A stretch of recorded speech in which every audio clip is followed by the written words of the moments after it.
जब मुझे पहली बार पीरियड्स आए तो मुझे पता ही नहीं चला कि मेरे साथ ये क्या हुआ। एक लड़के को पीरियड्स कैसे आ सकते हैं। मैं तो एक लड़का हूँ। नमस्कार दोस्तों, मेरा नाम अंकुर है और मेरी उम्र 24 ईयर्स है और मैं एक बेंगलोर का रहने वाला हूँ। मेरा जन्म एक लड़की के रूप में हुआ। जब मेरा जन्म हुआ, मेरे पेरेंट्स को डॉक्टर ने बताया कि आपके घर में बेटी का जन्म हुआ। तो मेरे घर में मेरे पेरेंट्स ने काफ़ी ज़्यादा खुशियाँ मनाई, क्योंकि कई पीढ़ियों के बाद उनके घर में एक लड़की का जन्म हुआ था। बचपन तो मेरा काफ़ी अच्छे से बीत गया और उसके बाद स्कूल में एडमिशन हुआ और फिर मेरी लड़की दोस्त बनी। परंतु दोस्तों, मेरा जो इंटरेस्ट था वो लड़कियों में था और मैं लड़कियों के करीब जाना चाहता था और लड़के मुझे पसंद नहीं थे। और अब मैं धीरे धीरे बड़ी हो रही थी और जब मैं धीरे धीरे बड़ी हो रही थी तो तब मुझे पता चला भगवान ने मेरे साथ क्या गलती कर दी है। मेरा हंसना, बोलना, गाना सब लड़कियों जैसा था, बट मैं अपने आप को अंदर से लड़का समझता था। जब लड़के खड़े होते हैं या बैठते हैं वो टांगों को खोल कर बैठते हैं, परंतु जब लड़कियां बैठती हैं वो टांगों को बंद करके बैठती हैं। और मेरी बॉडी तो एक लड़कियों जैसी थी, ऊपर से नीचे तक मेरा जो बॉडी स्ट्रक्चर था वो एक लड़कियों के जैसा था और उसके अकॉर्डिंग मुझे टांगों को बंद करके बैठना या खोलना था। बट जो मेरा माइंड था और जो मेरी सोल थी वो एक लड़कों के जैसी थी और इसलिए मुझे टांगों को खोल कर खड़ी होती थी और टांगों को खोल कर बैठती थी।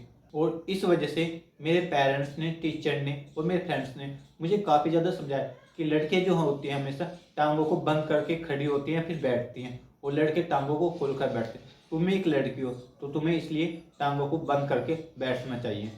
परंतु जो मेरा जिस्म था, जो मेरा शरीर था, वो पूर्णतः एक लड़कियों जैसा था। बट जो मेरा दिमाग था और जो मेरी सोल थी वो एकदम लड़कों के जैसी थी। इसलिए मैं सारे काम लड़कों की तरह करती थी। और जब मैं 13 साल की हुई और मुझे मेरा पहला पीरियड आया तो तब मैं बहुत ज़्यादा हिल गई। तब मैंने अपनी मम्मी से कहा कि मम्मी ये सब क्या है, मुझे पीरियड्स कैसे हो सकते हैं, मैं तो एक लड़का हूँ।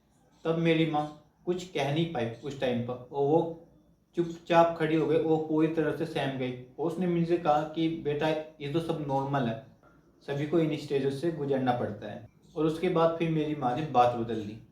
अब मेरी पुबर्टी की एज आ चुकी और अब मैं 13 साल की हो चुकी थी। इस वजह से बॉडी में चेंजेस हो रहे थे, हार्मोन्स का लेवल बढ़ रहा था और सब चीज़ें बढ़ रही थी। सब मेरा शरीर अब डेवलप कर रहा था, वो एक लड़कियों की तरह ना कि लड़कों की तरह। आवाज़ में काफ़ी ज़्यादा पतलापन आ गया। लड़कों की आवाज़ नॉर्मली भारी होती है और लड़कों को दाढ़ी मूंछ आती है। मुझे दाढ़ी मूंछ नहीं आई, बट मेरा जो बॉडी स्ट्रक्चर था एक लड़की की तरह फॉर्म होने लगा। लड़कों की तरह मेरे साथ ऐसा कुछ नहीं हुआ, क्योंकि मेरी जो बॉडी थी एक लड़कियों की तरह थी। वो बट बॉडी के अकॉर्डिंगली जो मुझे देखता वो मुझे लड़की समझता, बट जो मेरी आत्मा थी और मेरा दिमाग था वो पूरी तरह से लड़कों की तरह काम करता था।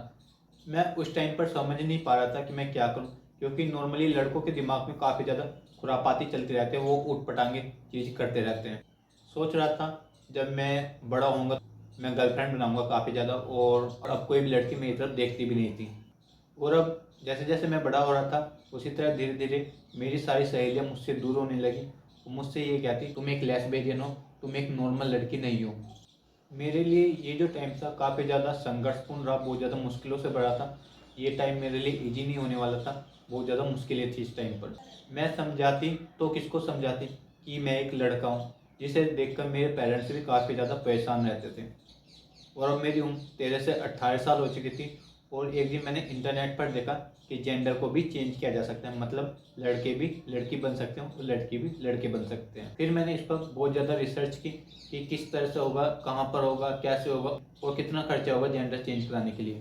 और अब मैं बेंगलोर के एक कॉलेज में ग्रेजुएशन कर रही थी और इस बार मेरे पेरेंट्स ने कहा था कि बेटी, यदि तुम्हें अपने दोस्तों के साथ रहना है, उनके साथ इंजॉय करना है और कॉलेज लाइफ इंजॉय करनी है, तो किसी भी लड़की को प्रपोज मत करना, क्योंकि ऐसा करने से तुम्हारी सारे फ्रेंड्स, तुम्हारी सारी सहेलियाँ तुमसे दूर हो जाती हैं। कि लेस्बियन होने पर काफ़ी ज़्यादा मजाक उड़ता है। तो मैंने कहा ठीक है पापा, मैं ऐसा नहीं करूँगी।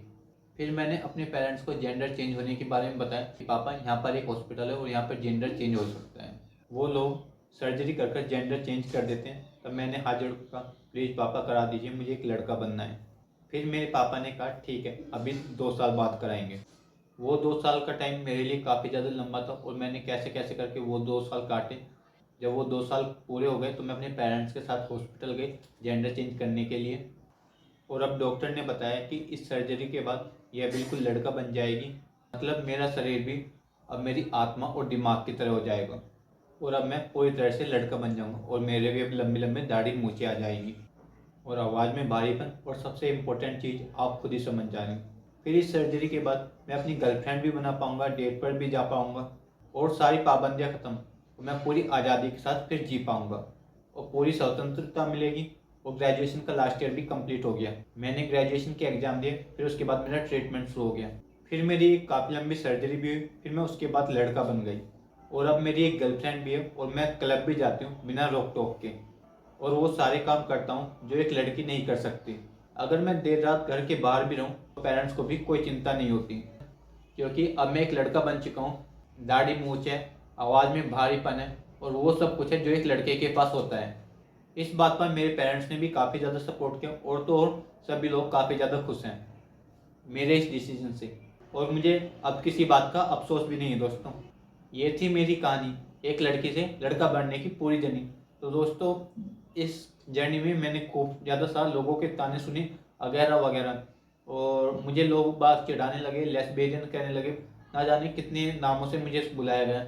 बट मैंने कभी होप नहीं छोड़ी कि मैं एक लड़के की तरह अपनी ज़िंदगी जी पाऊँगी और इस जर्नी में मेरे पेरेंट्स ने भी काफ़ी सपोर्ट किया। दोस्तों, वो जर्नी कितनी भी कठिन हो, अगर उसमें आपके पेरेंट्स का सपोर्ट हो, आपकी फैमिली का सपोर्ट हो, तो वो जर्नी भी ऐसे ही चली जाती है। अगर वो जर्नी कितनी भी आसान हो, अगर उसमें किसी का सपोर्ट ना हो, तो वो जर्नी पहाड़ के जैसे लगने लगती है। पहाड़ जैसी जर्नी भी आराम से कट जाएगी अगर उसमें आपको किसी का सपोर्ट मिल रहा है। तो दोस्तों ये थी मेरी कहानी। I hope you enjoy this video. If you enjoy this, please hits like and do subscribe to my channel. Love to all.